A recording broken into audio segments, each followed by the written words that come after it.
if someone's committed to like obviously bodybuilding and prepping, and they start like going astray, I'm like, listen, that isn't how you bodybuild. Yeah. Like, you might as well just go and do lifestyle. Like, I know it sounds harsh, but if you're not 100% on it when you're prepping, you're not going to have the best outcome on your show. Yeah. That's what your goal is. With obviously a lifestyle client that can be a little bit more flexible. I would say that like with lifestyles, I do like them to use more, instead of like a regimented diet, like switch over to macros, because you're able to enjoy a bit more food that way and have that little bit more freedom. Welcome along to the Lifting in Life podcast. I'm Cam, I'm the host. I have a bachelor's degree in psychology. I'm a personal trainer and I also work in IT. Today, I'm lucky enough to be chatting to Nath, also known as Heck Rules, if you follow him on the gram. He's a coach and also a bodybuilder himself who in his last shows was competing at 112 kgs on stage, so he's quite a big dude. In this episode, as you can imagine, we chat a lot about fat loss and muscle gain, and specifically how you should be structuring your nutrition and also your training in pursuing either of those goals. And we also, given that Nath is a competitor and a competitive coach, we explore a whole bunch of the competing specific stuff like supplementation, water depletion, carb loading, posing practice, or the lack thereof, maybe. And also a big one that we touch on is mindset, and the mindset that is required in order to compete, but more so prep for the shows and step on the stage. I think the mindset is more important, arguably, in those weeks preceding the show and what it takes to really cut down and be dialed to step on that stage in your best condition. As always, I appreciate you tuning into the podcast. Any support you can show goes a long way and it helps me keep getting these awesome people on. And remember, you make you. Sweet, man. Oh, well, we're ready to go. Nath, thanks so much for joining me today, man. I appreciate you coming on board. I've been following you for, I don't know, maybe at least like 6 months to a year now or something, and following your bodybuilding journey. So it's nice to be able to sit down and chat with you. Yeah, it'd be good to dive into it a little bit. Yeah, man. So you're obviously an athlete yourself. Is it, you're 7 weeks out right now, is that right? Yeah, 7 weeks out from the first regional of the year. So yeah. So you're athlete and a coach, and obviously bodybuilding encompasses a large part of your life, both personally and professionally. So I think where we will start is maybe with you as an athlete first, and then we'll go into the like tangible coaching stuff about putting on muscle, losing fat, all that kind of stuff. But as an athlete, why did you choose the sport of bodybuilding? It's a pretty crazy sport to want to do, so there's got to be something behind it. So why did you choose the sport? Well, first of all, I started off playing a lot of rugby when I was younger. Mm-hmm. So that's kind of like where the sport inside's come from. And then as I got older and obviously playing a high level rugby, as I kind of getting like a little bit older, and obviously the higher level rugby added in weight sessions to obviously training, I just decided that I enjoyed the weight training side more than actually playing the rugby, because I'm quite like I'm not like the most social person, and in a rugby kind of team, when they're like, I was the youngest in the rugby team and they're a bit older, and I'm just like, I feel quite reserved. I'm just not a person who's like making jokes and doing what I need to do. I just go there to play. But with the weights, it's kind of you don't have to socialise as such to train weights. It's for self-progression with that, and that's the side I kind of enjoyed most out of it. And then from there, I joined a gym. One thing though, with playing rugby, I always used to look at bodybuilders' legs in magazines. Was like, I just want a pair of legs like the bodybuilders with cuts in it. Yeah. And I think that was it. That's why I started gymming as well, in the bodybuilding gym. And then I went to a really old school bodybuilding gym called Pink's Gym in Carshalton. It's closed now. And that's where I met James Hollinshead, professional bodybuilder now. And yeah, I think I just got into it from there, really. It was more of a bodybuilding community down there, and used to just train, enjoy it, and then just kind of was like, oh, maybe I'll do a show. And then someone said to me, oh, why don't you do a show, because you're looking really lean, because I decided to because I wasn't exactly like lean then. I was a rugby player, like a rugby body. It's still got body fat on you, and I just wanted to be able to get abs and whatnot. And then I started getting leaner, and someone said, "Well, why don't you do a bodybuilding show?" So I had to think about it, and I think I was 19 when I done my first show, and that was men's physique. So yeah, it's a bit of a change now to obviously super heavyweight bodybuilding. Yeah, it's quite a change. I think it's more enjoyable doing actual bodybuilding. And I know men's physique is still bodybuilding, but it's not like the same amount of food you've got to eat. Different category. It's different. Yeah. What was it like taking it from sort of almost a hobby or an interest to actually pursuing it as your sport? Because there's a difference between just lifting weights and wanting to grow muscle to actually getting shredded and like dialing down for a show and getting your spray tan and all that stuff on. So what was that like for you? I didn't know what to expect on the first show. That's the thing with it. I was like, I got a coach. I was still playing rugby at the time as well, so I didn't really know what to expect from it. So I was still doing 40 minutes of intervals in the morning, going to play a full day of rugby, like a rugby match, and then coming back and training after. And that to me was just it worked. Like didn't know what to expect from it. And then obviously with the show day, I find the show day is the most stressful part because the spray tan and having to get like there on a time, etc., things like that. It throws you off. But it was all right after. It's just it's quite weird to obviously getting a spray tan and whatnot. But the first time you don't really think anything of it. Everyone else is doing it, so you just kind of crack on with it. And the family don't really understand it for the first one, but I think now they're just used to it after 10, 11 years of doing it. Because I've only done a couple of shows, but for some reason that was what like my mates and like my clients in the gym, that was like their first question, oh, do you have to get a spray tan? Yeah, that's what everyone asks. I'm prepping for like 15 weeks, like working so hard, and like you asking about a spray tan. I don't know. I just think it's so funny. Yeah, that's the thing. They don't see the work that's put in between it. They just see like you in the gym and then you're getting a spray tan on stage. Yeah, exactly. The sacrifices come as a diet you make. But that's interesting that you met James that early on in your career, because I have seen like a couple of photos of you guys on Instagram and stuff, and I was wondering how you guys met. What was it like meeting someone at his sort of level of bodybuilding so early on in your journey? James has always been like very, very helpful. Even like obviously because he started from young, he knows you've got to start from somewhere. It's not a case of just you just got to do this, do that. He's always been supportive of it as well. That's the thing with him. And it's kind of like he at one stage where he was PTing at the gym, I was having PT sessions with him and things like that. And then obviously realised that I train relatively hard. And it just kind of grew into kind of a friendship from there with that. And he's always someone I've looked up to since younger. Obviously, being ahead and doing it for so long, he knows the ins and outs of it, and you can talk to him about anything about it, really, to be honest with you. He's always going to give you his honest opinion. Yeah. It just makes me kind of think how the environment that you surround yourself with can really play a determining factor in your success, so what you choose to pursue. And I could only imagine having someone of his caliber sort of in your circle of influence, how much that must have sort of motivated you and pushed you in the bodybuilding direction. Yeah, because you're always trying to kind of like chase his kind of physique. It's never going to happen, obviously, but it's something to allow. You can make this much progression by doing this, and you just kind of try and match it as such with it. But that's the thing with that gym as well. Like everyone was there to train and train hard. Like most gyms nowadays, they're just filming their sets and training in groups. So it's not like the old school gyms were probably the better gyms, and I go to a kind of old school gym now. That I'm able to just kind of, it's like a little dungeon, just get in there, get training and get out, because it is time consuming, obviously, training. Not a lot of people kind of put their effort in, and it's like hour and a half session. It does take a lot of time out of the day.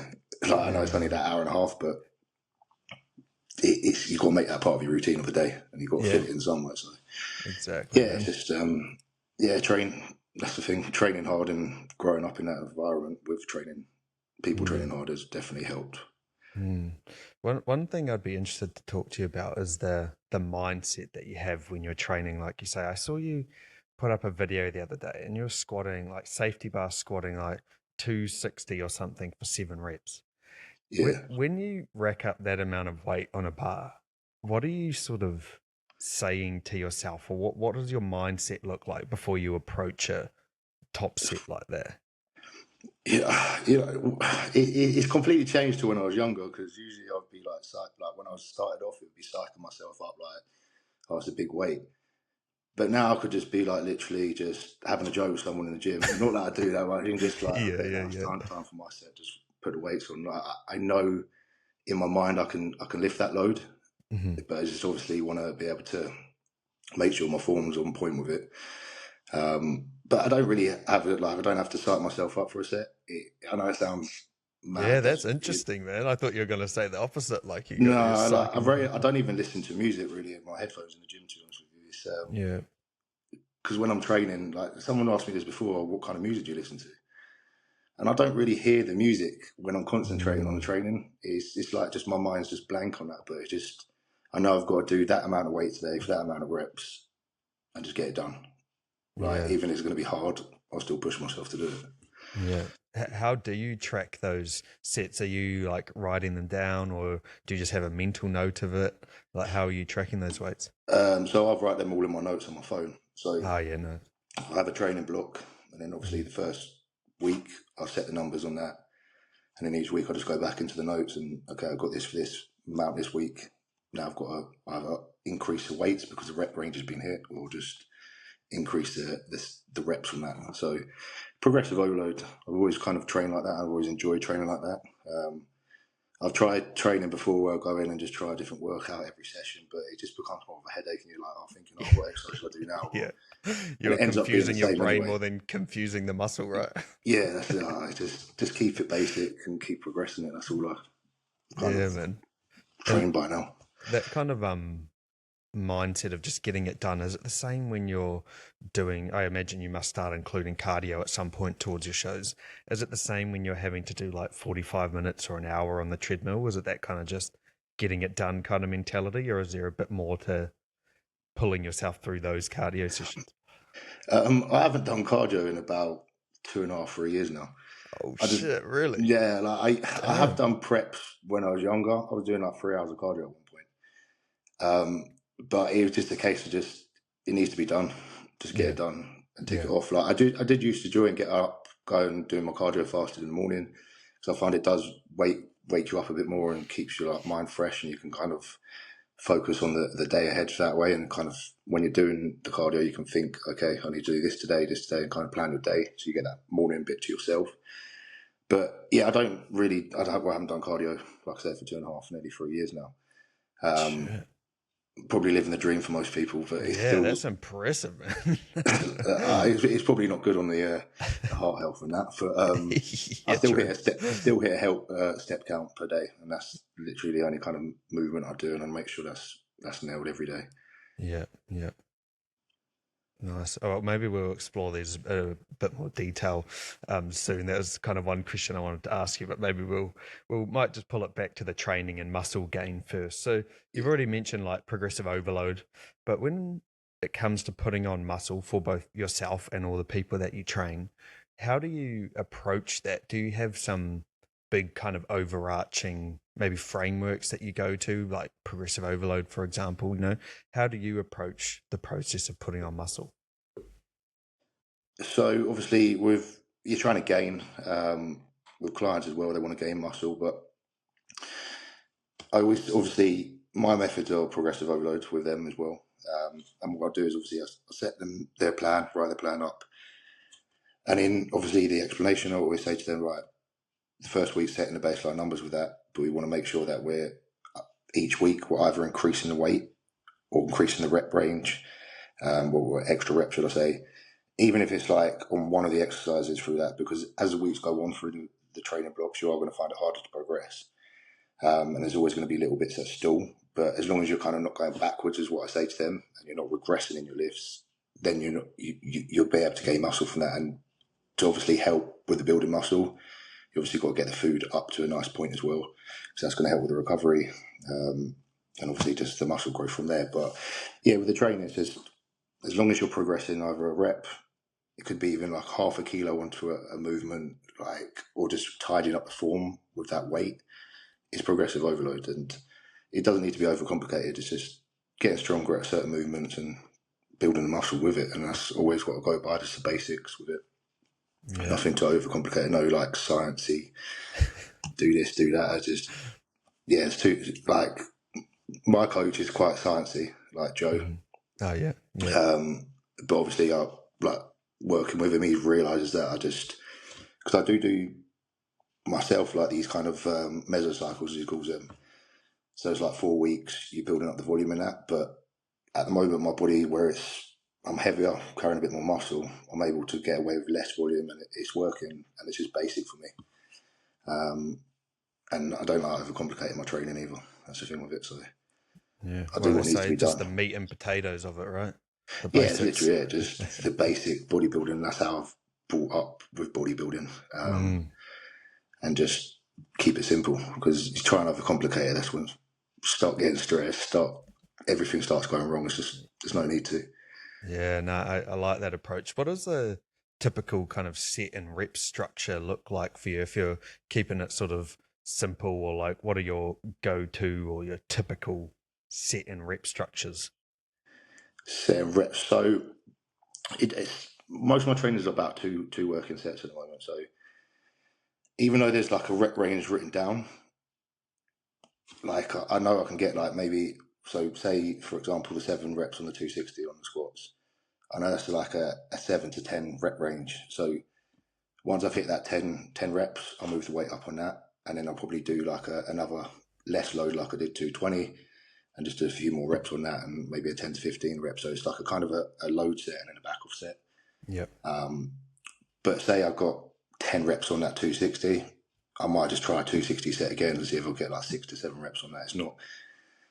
I'm not really like anal with kind of just being like, okay, I've got to make sure it's in this rep range. Like I'll just put the weight on and just train until I can't do any more with it, or it's getting unsafe kind of thing with the weight wise. Yeah. It's not. And in that working set rep range, because in terms of managing your progressive overload, so say if we use that 260, for example, you said there, if the rep range was 7 to 10, once you could convincingly get 10, that's when next week you would bump it up? Yeah, I'd bump it. I'd probably bump it up to probably maybe 280, because I don't like using the fires. I'm just like, I might just go Classic. to 280, Yeah. bump it up, and then if I get 6 on that, then I know, okay, I've got to keep working at that weight each week until I hit that rep range, even if it's 1 rep per week. 1 week it might stall. Could take 5 weeks to get to that 10 rep range. But that's why I like the challenge of it, going in each week and being like, okay, I've got to beat that number, but just not compromise my form. And I think a lot of people, when they do progressive overload, they do compromise their form because they're chasing the numbers instead of actually making sure the movement's solid before they do progressive weight with that. So that's one thing that you've got to understand with obviously progressive overload, that it's not about just chasing the weight. You still got to work the muscle. You still got to make sure you're controlling it, and we're not just throwing the weight about with it. That was one thing with those safety bar squats I was so impressed with, man. Like your form was just so good with it too. It was obvious you weren't just chucking it around. Yeah, I think that's when injury happens the most, when you're lifting too heavy weights and the form's rubbish. But it's taken me, it's not like I've just been able to woken up one day and be like, oh, I can go and squat 260. It's taken like years to get there and like be able to control it to that amount. It's just control the weight, don't let it control you, is what I always say as well. Just build it up and do what you can, because it gets like when you're beginning, like, and you don't have to load the bar up as much. I would love to be able to go back to that, because I don't have to find the weights and keep putting them on. Yep. So I always say get the most out of the minimum, and then you can obviously progress it from there. But when you like leg presses now, like the one at my gym, I can't be bothered to load the weights on it. I know it sounds lazy, but I just end up going single leg press, because trying to stack the weights on it, I'm just like, okay, I can get more. It's like a cardio session, just trying to stack the weights and then taking them off. I'm just like, it's so I'd just rather go like a single leg press for that or something instead of a double. How do you you're mentioning technique there? I like that in terms of the progressive overload. There's obviously sets and reps, but there's also improving your technique. How do you manage your clients' technique with their exercise? Because I imagine a lot of them must be online. So how do you make sure that they're not just progressing and then their form's turning to shit? Like, how do you make sure their technique stays on So point? I will get them to send over videos, so I can you can always tell when someone's close to failure on a set or how their technique is on a set, and then obviously I just give them feedback from there. Like Mm. the majority of the time, they're fine because they know they understand that progressive overload needs to be done at a steady rate. But if they're like going too heavy, or say on Instagram they're tagging on a story and it's like a five rep range, I'm just like, it must be a new rep range on your plan because I haven't written Yeah. that down. Like, Did you read that but I wrong? get Or? everyone wants to test their strength now and again, but it's just no point rushing it and trying to injure yourself in doing that Mm, with yeah. it. But And yeah, most of the time, just video analysis from it from the clients I'll get them to send through. yeah, no, that makes sense. And when it comes to bodybuilding, obviously you're wanting to build the most balanced physique that you can. And typically, I'd say for almost everyone, we would have some lagging muscle group areas. So, how do you program, even like I'd be interested maybe for yourself, but also for your clients, how do you program to bring up those lagging muscle groups? So, say like their shoulders are lagging or their chest is lagging. I'll create a split, but I'm obviously going to implement a bit more volume to those areas across the week. And the more regularly I find that you can hit those with being able to recover, it's going to grow. As long as you're putting the Mm, food in with it, along with that, this is simple. Just a bit more volume onto those areas. So, like, say you're doing a chest session, on the end or at the start, I'll put in some delt, side raise work, rear delt work, bit more volume across that, and then obviously you're hitting that maybe 2-3 times a week. Same yeah. with arms, maybe 2-3 sets on the end of a couple of the sessions. Put more volume into that, going to recover with the food going in, and you're going to end up growing that body part initially, Mm, while keeping the other kind of at a stable level. Like if you've got a really over dominant body part, I'd reduce the volume on that and put more volume into the areas that I need to. It's still enough to stimulate the muscle, but not enough to like override the lagging areas with it. yeah. So you wouldn't necessarily say, let's use arms as an example, you wouldn't necessarily like put in 2 arm days or something, but you might like on the end of a back day or something, put in 1 or 2 bicep exercises. Yeah, exactly. Or start Mm. with the bicep exercise because I know when at the end of a back workout, trying to Yeah, do true. a front, you're just like, oh, this is The cooked, yeah. yeah. So put it at the start, and in that way, you're using as much weight as you can on that, and you're fresher. And then Mm, obviously you go to the back workout, and your biceps will be warm for the pulling movements anyway. yeah.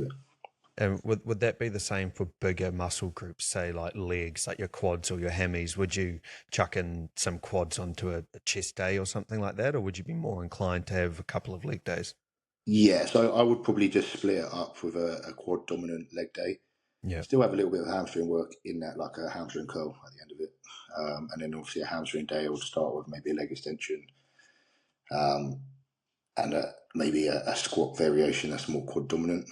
Um, and then obviously the hamstring work after that. But yeah, it's just legs obviously is a bigger muscle group. You would split that up a little bit more. Yeah. Um, People do obviously like back and hamstrings and things like that. I've never really. I just rather have two like bigger leg days Yeah. than kind of split it up like that and just concentrate on the muscles that you need to at that Hmm. stage because it does get hard when you're trying to do like a back workout into a legs because when I first started doing like upper lower split, I was finding it hard to get into because there's so many like in upper, you're going from one body part to the next body part to the next body part, and it takes a little while to kind of lock into it. Yeah. Yeah. But I do like that way of training now because obviously you get a good pump at the end of it. Mm. But you're able to hit every body part twice per week with that. So yeah, I would say probably at least twice per week with the bigger leg parts. Just try and bring those up as well. Mm. If not 3 weeks with females, sometimes if they obviously want to bring up their legs, they probably have like maybe one upper session and 3 leg sessions per week, maybe 4 leg sessions, as long as they can recover from that. But obviously rest days in between. Yeah. So it's not necessarily about completely fatiguing the muscle, but increasing the frequency throughout the week. you don't want to annihilate the muscles, do you? You Yeah. just want to just be able to enough to stimulate it and enough to get that response from it, but then able to recover for the next session. Because if you go into another session and you're not recovered, you're just going to end up either injuring yourself or it's just not going to be a great workout. Mm. And in your workouts, you got those straight sets, like a working set, and then maybe one or two back off sets. Do you also include things like drop sets or supersets or those kind of intensifiers as well? Yeah, intensifiers. Yeah, I do put those into quite a few of my clients' programs. Just a way of extending the set, really. Yeah. Got muscle rounds, rest pull sets, drop sets, triple drop sets, supersets, trisets. Like they could all be a mix in there, but obviously you don't want to do too much of it because they are fatiguing. Yeah. It's just on certain movements. Maybe if you're short on time as well, you could do like a superset, etc. Drop sets. It does speed the workout up. Mm-hmm. But obviously you've got to just be careful of the recovery element of that with it. There's Yeah. no point putting it on every exercise because it's not gonna. It just won't be fun. Basically, Yeah. you just It's want to go probably from exercise. not necessary either. Definitely not necessary. No. Yeah. So you've already touched on nutrition a couple of times throughout this. Obviously, gaining muscle, yeah, you need to be training hard. You can't just be eating heaps. You're obviously not going to put on muscle if you're just eating lots. But Yeah. what does the putting on muscle with also the nutrition component look like? So you obviously need to be in a calorie surplus, but what are some big overarching themes with nutrition and wanting to put on muscle? So when obviously like a client comes to me and like I want to grow, obviously have a look at them. I'm like most of the time they need to pull down like Mm-hmm. a diet phase, kind of a primer phase to be able to get your body in a responsive phase to grow because their body fat levels are starting too high anyway. Yeah. And I always say the leaner you can get for your start point, the more leeway you're going to have for that surplus, and your body's going to be more responsive to it. Because if you're trying to gain muscle and you've already got a high body fat percentage, it's going to be very hard to compared to when you're leaner state. See where your actual baseline body is, and then you can obviously from there keep a little bit tighter, but push the food up to a nice amount without gaining too much body fat. That's kind of always the process I would opt down for. Some clients start off and they're fine. They're in a lean body composition anyway, and there's plenty of room. Some of them have just been under eating, and it's a case of just getting their calories up a little bit more just to be able to grow. And they do see a massive change within that first couple of weeks with doing that. Could you break that down a little bit more for maybe people who haven't necessarily done a proper cut and then a bulking kind of phase? Why do you think the body is more responsive when it's leaner? Is it to do with it being able to kind of partition nutrients more efficiently, or maybe it's not so insulin resistant? Like, what do Yeah, you think that's it is? exactly it. So obviously, when you're carrying higher body fat levels, you're going to be less insulin resistant. So obviously, your blood sugar is going to be higher. So your body be able to naturally intake that amount of carbohydrates and food. It's not going to break it down and just end up getting stored as fat because obviously you've got the fat there anyway. So when you're leaner, your insulin sensitivity is increased.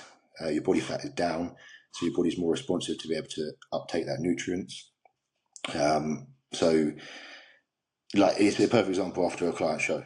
Like when they're very Yeah, lean, and you start putting a little bit more food in, they get fuller but stay tighter because their body's so responsive because it's been in a dieted state for a little while. And it's like, okay, I'm getting food, it's got to use it up because it yeah, thinks.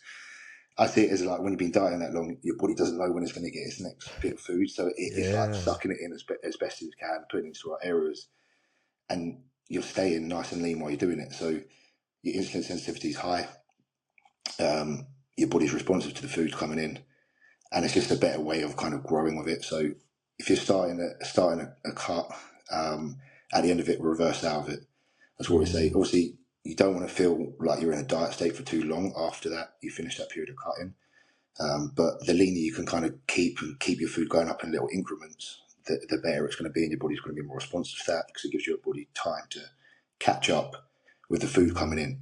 Say if you go and chuck in another like 3,000 calories on what you were at the diet, your body's just going to get to a point. Yeah, you look great for a couple of weeks, and you start softening out.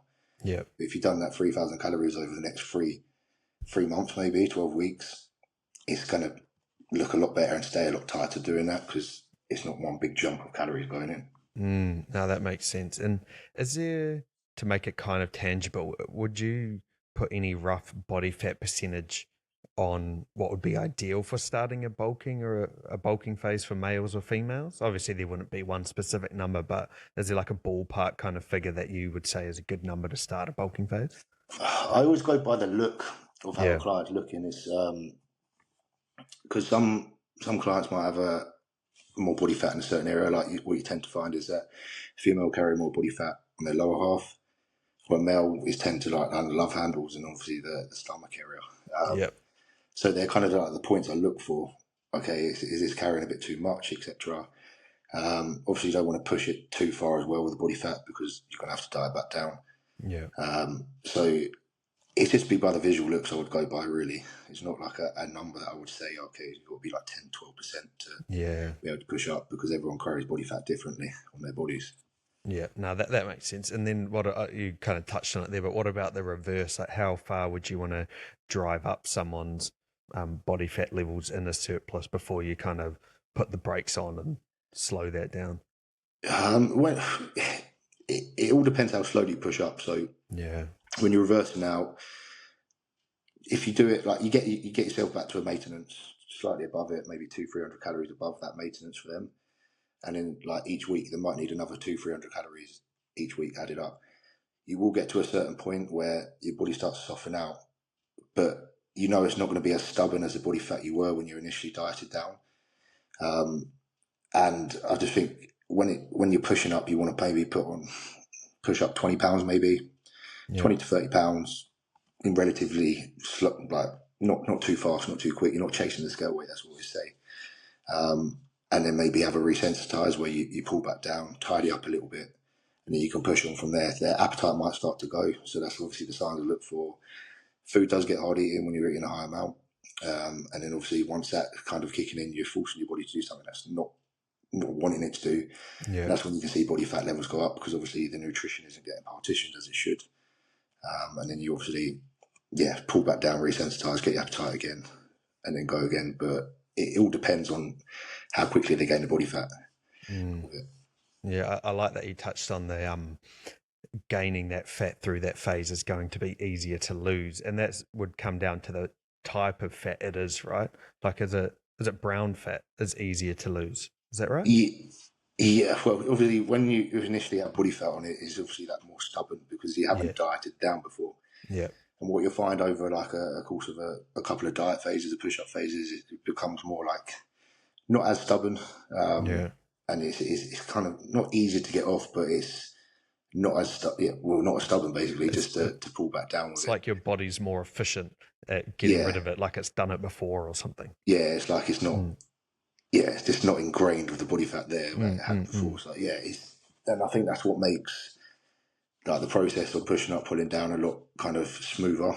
And obviously it's easier to kind of build muscle doing it that way, because you could stay in the surplus for 12 months and keep pushing body fat on and trying to gain that muscle. But when it comes to it, that 12 months of building up that body fat is going to be harder than say 3-4 months of building it up and pulling that down, and kind of that process of it. And that's what I've always kind of done it, like push up to a certain limit, pull back down, or initial start phase, diet as hard as you can down, get lean, and then push up from there.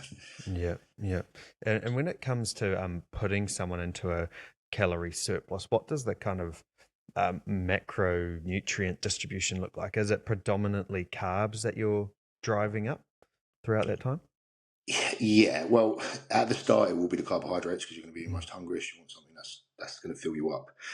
And then obviously the fats contain more calories, so when it gets to a certain point where they can't squeeze in more kind of carbs, then you may be looking to put a little bit more fat calories in, because obviously they slow down digestion, fats, you'll remember that. But they're nearly double the amount of calories of what a carbohydrate is, so you kind of want to drive that up next factor, but the carbohydrates are going to be the primary driving force for it in the initial start point of it. Obviously you want your fats in a decent place, like that your hormones are processing nicely. but it's all like how the person responds to it as well. It's so different for everyone. Some people do better on higher fat diets. Some people do better on higher carbs, low fats. It's all person dependent with that one. Yeah, I suppose it'd just be a matter of kind of trying it out, right? A bit of trial and error to determine. Yeah, I think obviously initially, if you say maybe 1 week you put in like 10 grams of fats to them, their appetite starts kind of going to a bit like slowing down, and okay, let's just pull that out, put a little bit more carbohydrates in this week, and they're usually fine half the time of it because it's obviously not slowing the digestion down much. Yeah, and then where do you what's your approach with protein? Because I know there's like a few different kind of formulas, like 1 gram per pound of body weight and those kind of things. Do you have a specific protein formula that is consistent across everyone? It's usually around 1 gram per pound of body weight. A lot of people go 2 pound when they're trying to push up, and it's just That's a lot. I've done, like, the digestion on that is horrible. I've done it before myself, and I know you're still going to be eating in the calorie surplus. So why not get that from carbohydrates? That's going to fuel you along with obviously the fats instead of pushing your protein up, and that obviously causes digestion issues. People think more protein, more muscle. It's not always the case. It's just like get your calories from other food sources instead of just protein. I have that baseline there. What did your diet look like then when you were going for 2 grams? That must have been insane. I think because I always go by raw weight now, but obviously when who was it with probably like Eddie Abu, I was coached by him for a while, and I was eating like 300 grams of cooked weight chicken or meat per meal, and I was like, I can't even. Your jaw would get sore. And I was blending the chicken in the end. I'm just trying to drink it, like, because I was like, I've got to get the food in somehow. And then that got to the point where I was like, I can't eat this much protein. It's just ridiculous. So I brought it down, and my digestion improved, and I grew better from it. We've just obviously the higher carbs and fats. There's obviously too much of a good thing, right? It's like, I don't know, bananas are good for you, but if you ate a kg of bananas a day, it's probably not good for you. Yeah, of course, yeah. And it's not too much potassium going in them, but exactly. Will clog you up. But yeah, too much of something isn't always a better thing with it.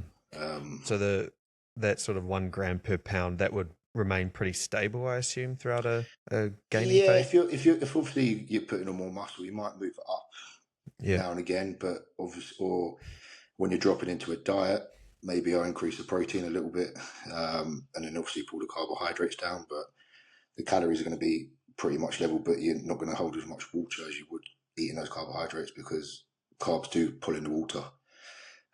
So maybe pull the carbs down, increase the protein a touch, not too much, because your body's responding well to it. And I always think if it's not broken, don't fix it, kind of thing. Just keep it simple, keep the protein at a nice level, and if you need to increase it, you can. If you don't, you don't.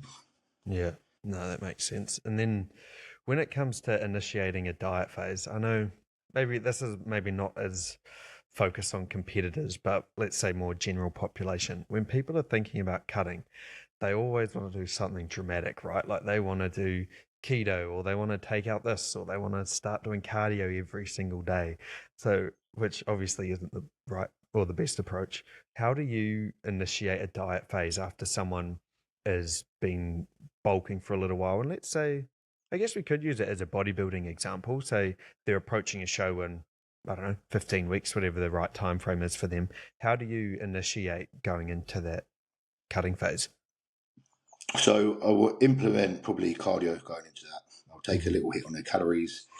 It depends how high their calories are, because at the start of a diet phase, you're not going to be hungry. Your body fat's higher. You can afford to get away with digging in deeper into that deficit with it. So even if you took like 1,000 hit on the calories, say, like, you're not going to notice that for a good couple of weeks, and that way you could get away without putting too much cardio in at the start. Yep. It's when people kind of try and pull their food all the way down, put like an hour cardio in, where you're going to go from that. It's a case of doing it over a slow process.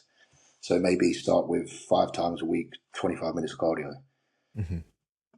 Pull the calories down by like 600 calories and see how you get on, how the body responds to that week. You probably drop a kilo and a half, depending on your starting body weight. And then each week you can adapt that. So if it stalls or the weight loss isn't, I always say, like, I look for maybe 0.4 of a kilo to a kilo max per week when you're kind of in a dieting phase and at the start of it. Yeah. And then obviously when that starts to slow down, just make the little increments of changes. Maybe take the cardio to 7 times per week, take a little dink on the food, maybe another 300 calories out, and just kind of create that steeper deficit from there. But you don't want to do it too quick. At the start, like I say, you can afford to pull it a little bit harsher. But when it gets to near the end, you're going to be starving, etc. You want to just make the subtle changes that you're going to get the most out of without taking too much out of it. So there, for the cardio, would you opt for increasing the frequency over increasing the duration? Yeah, I'd probably just add in maybe another 2 days of cardio. Step count on top of that as well.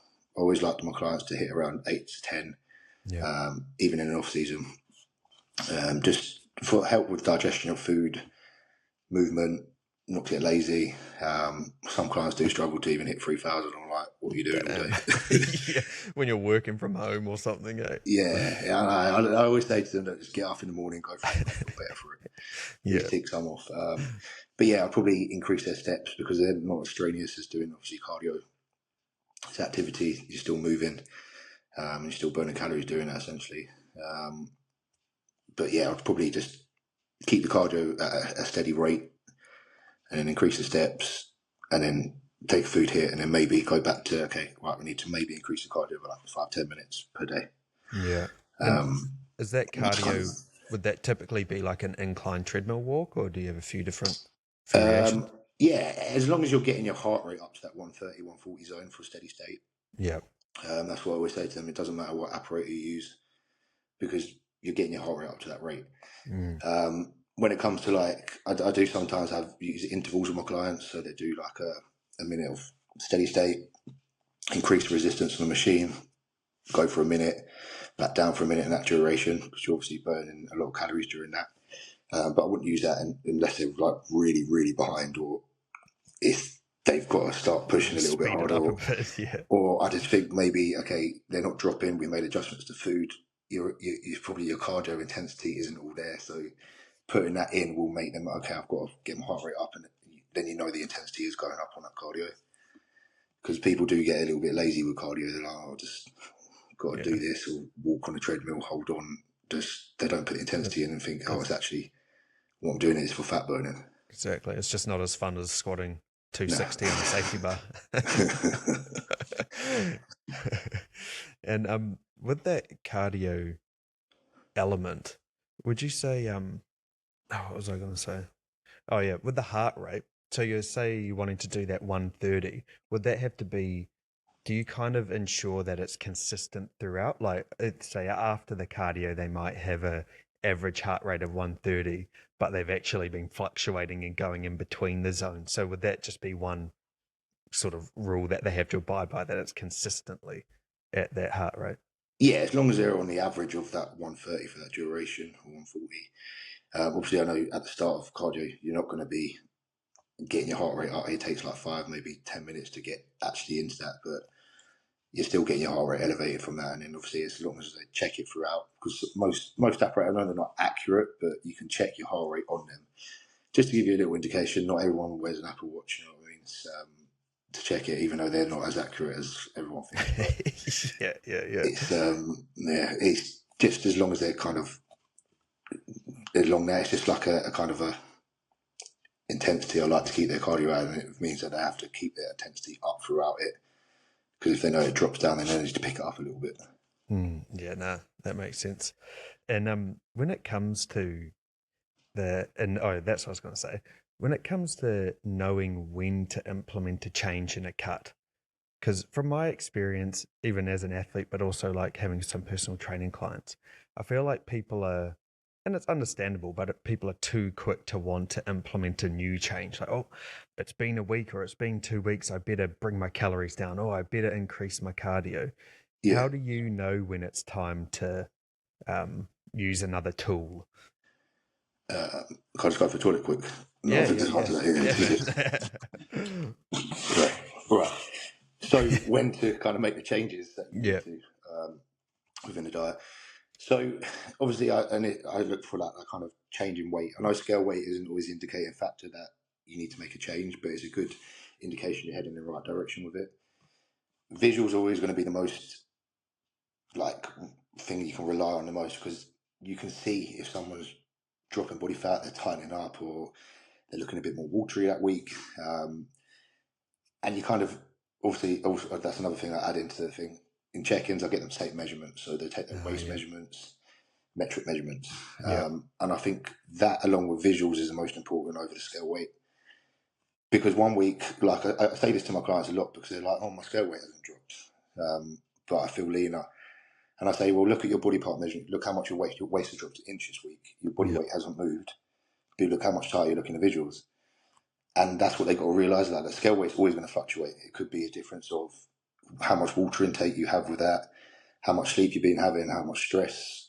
It's so many factors in that, and that's why it's not always the most reliable with that. But I'll look to make, obviously, the change if their body weight's kind of stalling a little bit and they're in a dieting phase where they've been dropping week on week on week, and all of a sudden it stalls, or their body isn't responding, like their visual looks aren't tightening up, etc., or their metrics of the body parts aren't moving. So those three things I take into account.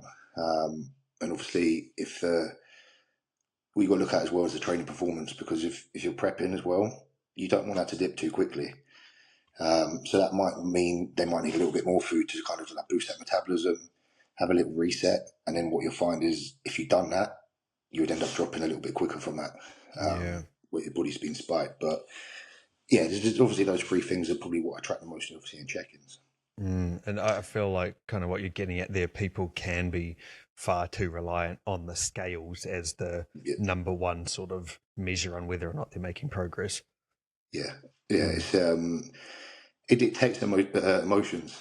So true. If they're like, I get it, because I used to be like that. I'm like, okay, I'm dieting down, but my scale weight isn't dropping, like puts you in a bad mood. But now I'm just like, oh, okay, it's fluctuated, whatever, just carry on with it. It can, obviously, that's what you don't want it to do, just dictate how you're feeling with that, because you might feel great in yourself, you might feel, oh, I look so much better, you jump on the scales, you're like, oh, maybe I haven't changed. It's just like, well, you have, but just don't let it affect you. That's what I always say to them. And like you're saying, it's about an average as well. Like this week, you might not have dropped anything, but then next week you step on the scales and you might have dropped a kg, which is the same amount across 2 weeks, but it just, you had an extra week in there. Yeah, that's exactly it. Sometimes you need that kind of week to just maybe let the body catch up, readjust. Like you might not even make changes, and that's what a lot of people do. They like think you're going to make a change every single week and check in. It's not always the case. Like I myself personally, haven't changed my food probably maybe 4 or 5 weeks into that first initial dieting phase. Like there's no need. It's like. And I think they've realised. They think, oh, he's giving me the diet plan. Like, I'm dropping this. I'm paid for the month. Like, I haven't made any changes, but it's not, because it's as soon as that weight stalls or something, or you need that adjustment, then that's when it comes in. It's not a case of just for the sake of it, to keep you happy, I'm going to make a change with it. And I think a lot of people need to realise that it doesn't need change every single week. And that's where that whole element of trusting your coach comes into it. You know, you hear so many stories of athletes being like, nah, like I need to make a change, and then they do something themselves and then they screw up the process or something because they didn't just trust what they were given. Yeah, or the coach comes to make a change next week and you've already done it yourself. Yeah, true. And it's like, okay, so how do you go from there? Like, yeah. It's like if you look at it like, say, in a cutting phase, there's rock bottom. It's like, how gradually can you get to there, right? Instead of like getting there, because as soon as you get to the bottom, like you're saying, it's like, okay, now what do we do? We've used all the tools in the tool bag. We can no longer do anything else. Where'd you go from there? Like another hour of cardio on top of the 2 hours you're doing anyway. You just try to just throw it all in. Yeah. And with the relating it back to the bulking phase, is that why you would try and get carbohydrates up? Not necessarily as high as you can, but keep driving the carbs up. So then when you're putting them into a cutting phase, or you're going into a cutting phase, that's what you can slowly chip away at throughout the prep? Yeah, pretty much. You obviously want to get your calories into a very good start position for when you do prep. Like the ideal situation is going to be minimal expenditure, higher calorie intake, minimal body fat that has kind of been gained. Doesn't always happen. It's the case, like, you just got to adapt to it, but that's what you kind of aim for, and that's what the aim should be when you're kind of reversing out ready to start prep because you know you've had a good, decent growing phase, and the calories are in that place, and you can start chipping away at those. Ideally, the more you start on, the more you're going to have to work with coming down. So you're going to keep your food higher through that. But I think a lot of people are scared to push the food up as well in that growing phase. That's another thing as well. They don't, where they've been lean or they got lean, they don't like to lose that shape, and they're like, oh, I've just got in that shape, but I want to gain muscle, but I don't want to put on body fat. It doesn't work like that. You're always going to gain a little bit of body fat when you're pushing up. But as long as you can diet down, that's what I always say to them. You've prepped, you know you can push yourself in a diet. Don't worry about putting a little bit of body fat on because you know you've got the mindset to when it comes down to dieting again, you'll be able to do it. It's not, you shouldn't be stressing yourself out about that. You should think of the end goal, and that's to add on more muscle. And then obviously bring your calories down at a nice rate when you're dieting down so you get them to a good place. And that's why it would be so easy for people to kind of stay in that middle ground of not really driving the calories up, but also not being shredded because they kind of like, they just consistently not wanting to, you know, put on too much body fat, but they never really initiate a good cutting phase either. Yeah, that's exactly it. It's just like, they're just the same. Like there's not change to it. And it's, you've got to go one way or the other. You've got to get extremely lean and then push up, or just bear with it and just get the calories in with it. It's the only way to make change is getting uncomfortable with doing it with that. It's interesting to see how the idea of progressive overload goes from the training to the like bulking or gaining phase to also the cutting phase, right? It's about slowly incrementing either up or slowly incrementing back down. Like none of it is like a super dramatic, change either way. No, it's not. There's no quick fix to bodybuilding as well, and that's what a lot of people starting out now. They look at like these bodybuilders have been training like 10, 15, 20 years, and like, I want to look like that next year. It's not going to happen. Like you've got to be patient with the process of it, and it's just be patient with it. And that's all I will say with bodybuilding. It's not. They say it's a marathon, not a sprint. I don't go by that, but it's just the case of that you do have to take it slow and steady. And not rush it, and not thinking, oh, wow, I want to look like this next year. It's a lifestyle at the end of the day of like living it. It does become addictive, bodybuilding. Like you just get so fixed in your kind of ways of doing it. It's just normal. But then when you're out, people looking at you like you're definitely not normal. When you're out of your gym, it's literally, or you pull out Tupperware in a coffee shop or a restaurant when you're out. And it's just like. My partner, she's a bikini pro, and she's competed in the States a couple of times. And when I obviously went with her as well, and like on the plane, she'd be pulling out her fish and beans like out of a Ziploc bag, and like just so many of those occasions. Well, it's so yuck. But so many occasions where people are like, "What are you doing? Like, you're so weird. What are you doing there?" That's just like some places that before I pulled my food out, like you can't eat in it. Yeah. And I just find the excuse being like, I'm diabetic or blood sugars are dropping, I've got to eat. Like, I'm getting it in anyway. Like, and it's like chicken breast. Take me out. You just got to be stubborn with it. But people, I think because it's so different to what normal people do, it's just not. They just don't like. Just find it weird, don't they? Yeah, exactly. Actually, I just thought of something. One more question on that cutting phase. Where do you stand with like cheat meals or refeeds? Are they structured into the plan? Do you give clients actual cheat meals, or are they just more a refeed kind of day? Where do you stand with that? If they're prepping, I won't have cheat meals in because it's hard to track those calories with what they're eating. I'd rather in the cleaner refeed, so like a higher carbohydrates going in on that day, or a couple of days we'll pull the expenditure back, feed up a little bit, and put more food in. Off season, I'm like, have one once a week. Like, go and enjoy yourself. It's more for the social time cheat meals. They're not benefiting anyone. Like, unless you're like a 300-pound bodybuilder who just drops weight too quickly and you're feeding up. Like, that's the only reason. And most of the population aren't like that. Yep. Off season is just for enjoyment, socializing, family, friends, and just having that little bit of downtime, relax, because it is boring off season trying to fit that amount of food in. And you've got to go and have that little bit of relaxation before you do start dieting down. If it's a lifestyle client, probably still give them on once a week when they're in the dieting phase. Mm-hmm. It keeps them more on track, keeps them more accountable to it, because the last thing you want to do is them to feel restricted from the food and having that social time. But you need to be able to build that social aspect into them, because their lifestyle, they're not doing it to get on stage. Yeah. It's a case of just being slow. There might be some weeks I do pull it out, like if their weight's really not dropping, they might be overeating on that off plan. So I might be like, yeah, let's pull this out this week, see how your body gets on, and what do you see? Their body weight drop quite a lot, and then you're like, okay, look, you need to stay steady on those off plan meals. Just something nice and satisfying, but not like where you're rolling around Not a in whole bed day. in pain. Yeah, that's it, exactly it. Yeah, so Yeah. you obviously you can implement them, but there's not really much of a benefit to it. Just more of the social time and just that little bit of relaxation of eating something different. It's interesting that you train lifestyle clients as well, and I could imagine there's obviously quite a contrast between someone wanting to get as shredded as they can to step on stage and someone just wanting to kind of get in shape. What is the difference in maybe the approach you take to things like their mindset and all that kind of stuff between athletes and the lifestyle? It sounds like you kind of obviously take a bit more of a lenient approach, but you still want to have them achieve their goals. So how do you kind of approach the two different types?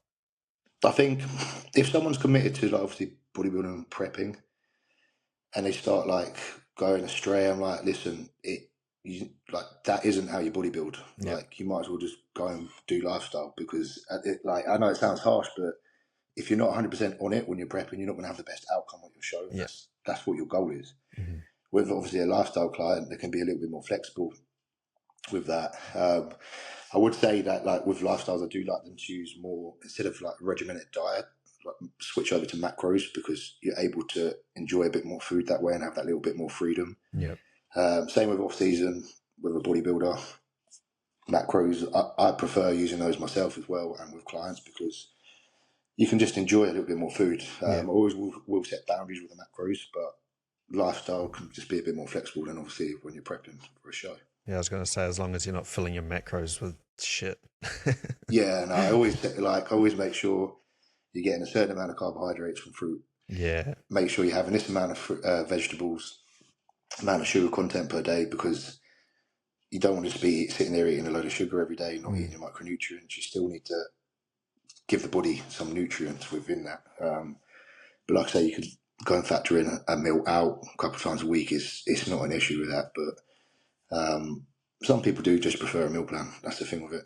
Yeah. Because they like that routine there, even lifestyle. But you just have to kind of give them a few choices with the meals as well, just to mix it up a little bit. It would be an interesting balance with this specifically lifestyle to make sure that it's not like impeding on their sort of like relationships or social life too much, I guess, right? You know, if they're specifically being planned to have chicken and rice tonight, but their partner wants spag bowl or something, and that's consistently happening, I could imagine that could become quite difficult, especially for a lifestyle. A lot of lifestyle like to sit down and eat with their other half or with their kids, etc. To be fair, like you could probably with a lifestyle give them that last meal per day for the family meal. True. Within reason. Yeah. It wasn't like you going out and eating KFC family bucket every week or every day, should I say. But the majority of the meals I give, they're pretty easy to make up into anything. And I try and make them as enjoyable as I can if I do set them a meal plan, or if they're macros, they can go away and do what they need to do with it. But meal plan wise, I use things like low fat oven chips. I use like steak mince to make your own burgers, and it's not just boring food. I put sweets in people's diets. I'm not really one to. Nothing is off limits, as I say, within reason. Yeah. In moderation with it, but yeah, that's probably how I kind of plan it with prep and lifestyle. Yeah, and that's sound advice too, because I think sometimes people assume that a dieting phase has to be hard and they have to be eating bland meals or, you know, eating really basic stuff, but you can actually do it where you can still enjoy your food and still have some social time as well. Yeah, of course, yeah. That's what it should be about as well, especially in obviously lifestyle. Like season your chicken, season your meat, season your meals, use like low sugar sauces, etc. You can still make food nice. Like it doesn't have to be difficult. And like obviously the food is one part of it, but just when you're training, just make sure you're training intensely. You're going to get the most out of that. And what I say is that with the food, you want to get the calories at a nice amount, or keep them at a nice amount. So just train hard. Yeah. Warrant those calories going in. And that way you're going to be able to have that little bit more flexibility with a little bit more calories going in. Yeah. Pulling it back to the competitors and prepping, one thing I've noticed is that you also train a lot of female clients too. So I'd like to understand more from you the differences between training male and female clients, really when it comes to things like, hormone regulation and all that kind of stuff. Are there key differences between training males and females, specifically like prepping for a show, cutting down? So I would say for females, they tend to do better on when their fats are a little bit higher to a certain extent. You're always going to end up in a prep where they're going to be zero, like not zero, but like very low fats. Like there's no way about it. Like the calories have got to come down somewhere. You can't just keep the fats at a nice amount because you want the hormones to regulate. It's part of bodybuilding. Yeah, like your hormones are going to be fucked by the end of it. Like it's not. The body doesn't healthy. Want to get that shredded. It's literally, if you want to get to that condition, you've got to be willing to put in that. But what I will say is that with the females, they will pull down to a low amount of fats and their hormones will be. But it's after the show, getting their hormones back into a healthy place as quickly as possible. That should be like the number one primary goal with that.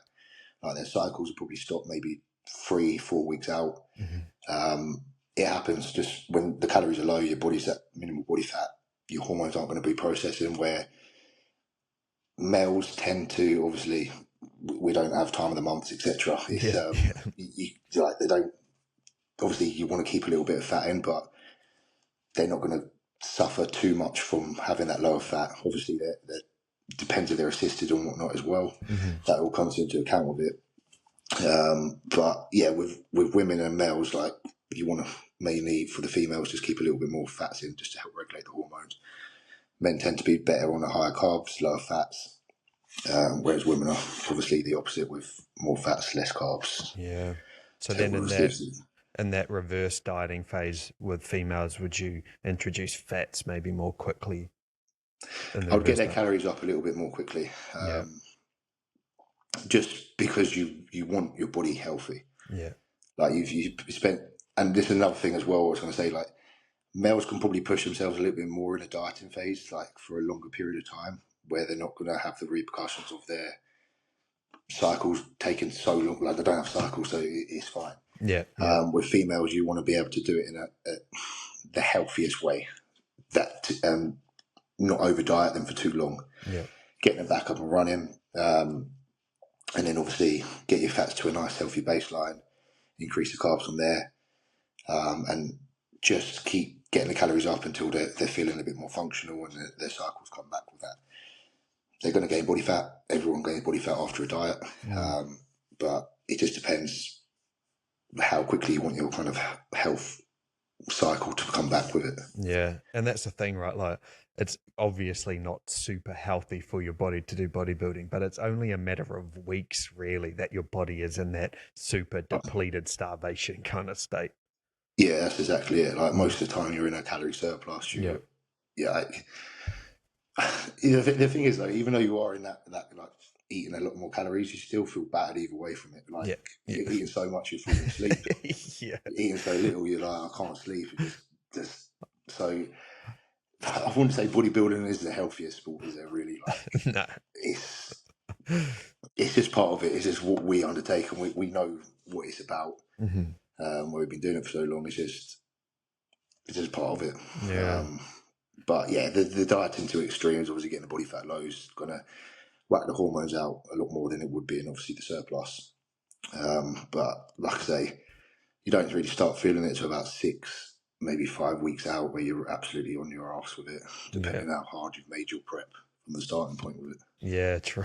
Yeah, that's right. And what about the training aspect of males and females? Would their typical like sets and rep structure and stuff look quite similar? I would probably, obviously there would be different splits. Yeah. And it's all person dependent as well, because where some people can train harder with lower volume. Some clients can't take themselves there, so they might need a little bit more volume within those sets. So I have certain clients, like females, who have been maybe doing 1 or 2 working sets because I know how hard they train and how heavy they lift. Yeah. Whereas other clients not lifting as much, a bit more of a fannying about in the gym, like they need a little bit more volume in that to obviously equate to kind of the intensity that the lower working sets are putting in compared to what they're doing. So I wouldn't say it's like a difference between male and female, because two males could have completely different lower end, high end volume. Yep. Same with females, it's all just a little bit different. I do find that obviously women moan a bit less than men when it comes to prepping. They just seem to just get on with it. That's the thing with it. They just don't. They just don't complain. They're like, "Yep, okay, I get it done. Come back, it's done that week." Where males are like, "Can we not Please, do this can I have this some week?" more food? I'm feeling really hungry. I'm feeling really flat. Like, Yeah. When it comes to that, like, what do you say? Because I feel like my mind, because I've heard similar stories, I feel like just saying you chose to do this. Like, why try and make it as easy as you can?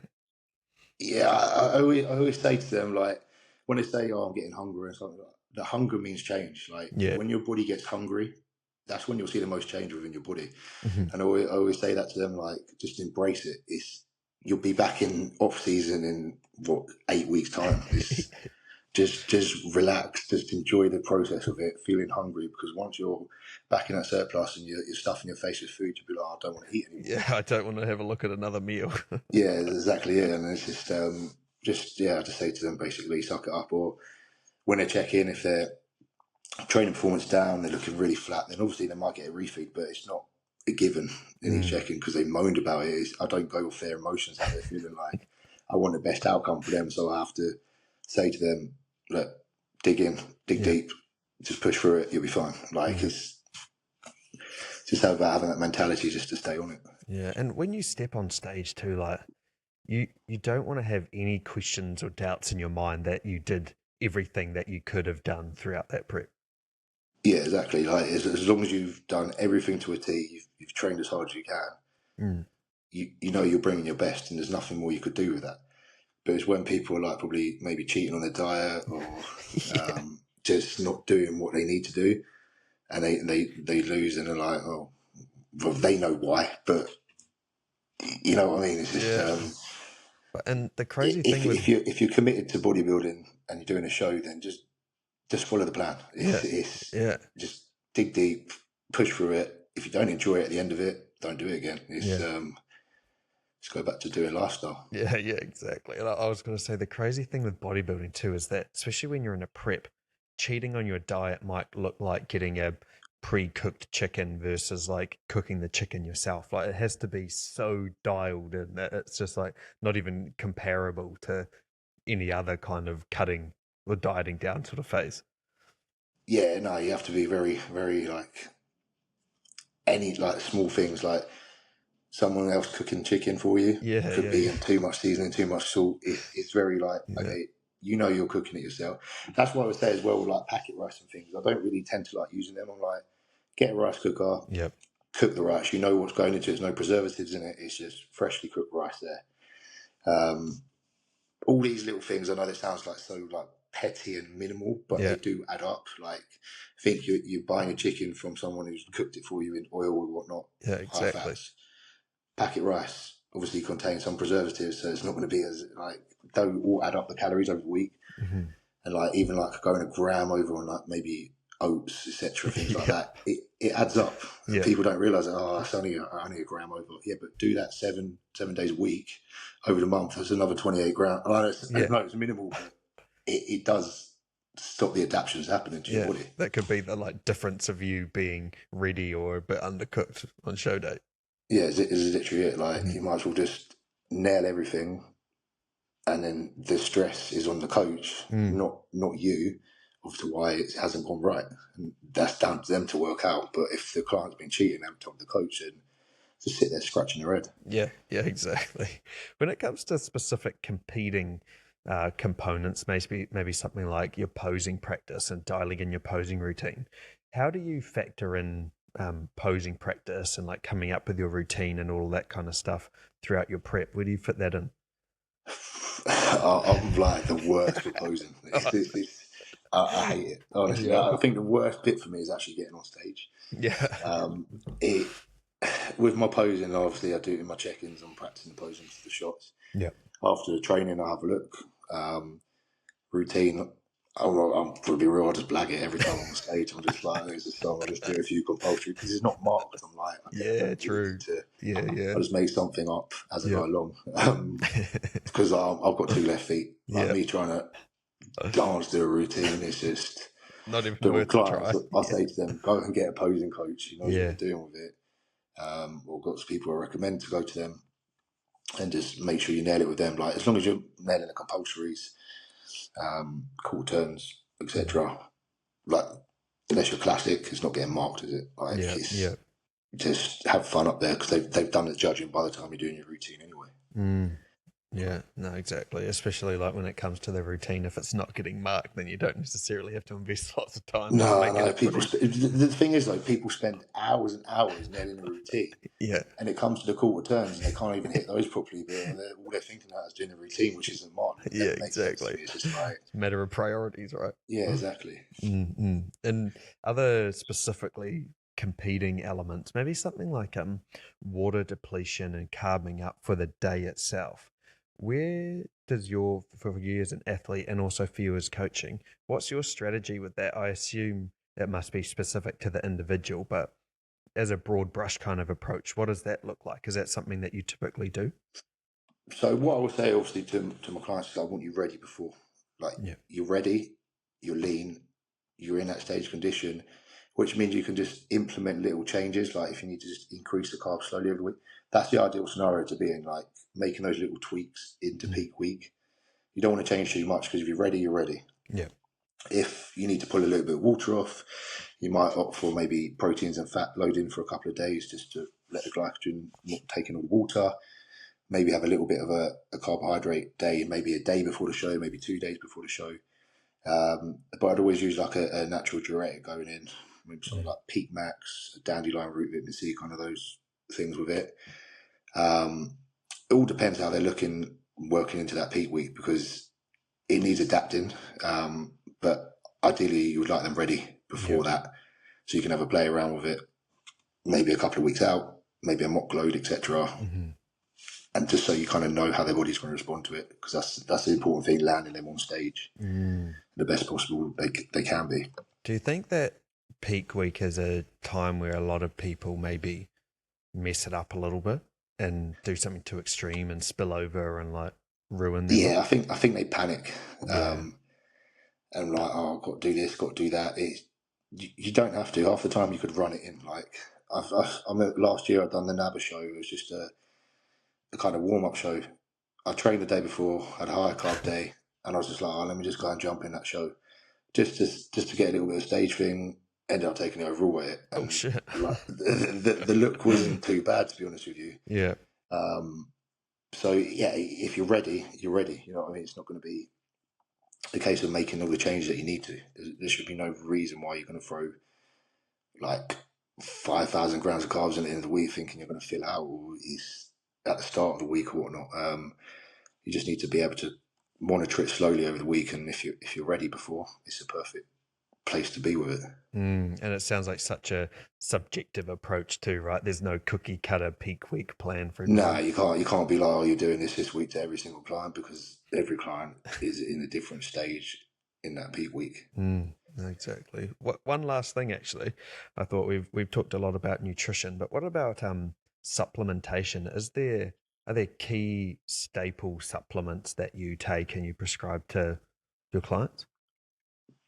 I always have to give them a multiple list of supplements to take daily. Obviously, the most like multivitamins, vitamin B, vitamins C, zinc, magnesium, all the elements. But obviously, you can get a lot of products that contain like Health Heart from JP, or Heart Health, or Support Max from Strong Nutrition. They're all really good like supplements to add in. So I do obviously create them a list of what to take, what doses to take, because I think it's important when you're training. Like for the average person, you might get away with not taking it. Yeah. But when you're training, you're breaking down more muscle. You need more for recovery. So even though it's an extra expense, it's going to only benefit you with obviously recovery and making sure your body's, even though you're eating enough food with micronutrients in, you still need that little bit extra with that to make sure you are getting enough in there. But and if anything, they're most applicable to bodybuilding people because they're the ones with the diets that are so dialed in that those supplements actually help a lot versus most people who don't even have a solid foundation of nutrition reach for the supplements first instead of addressing. Yeah, they think the pill's going to fix all their problems of it instead of just sorting their diet out. Yeah. It's like that's what I find a lot of people. Yes, I get it. They just want the quick fix to it, but there's no quick fix with health and eating well. You feel so much better when you're eating a micronutrients diet instead of just popping a load of pills. Like they probably pop all the health supplements and go and eat at KFC or something like that. It doesn't work like that. You can't have their athletic greens and then go to McDonald's. Yeah, that's the issue. Yeah, man.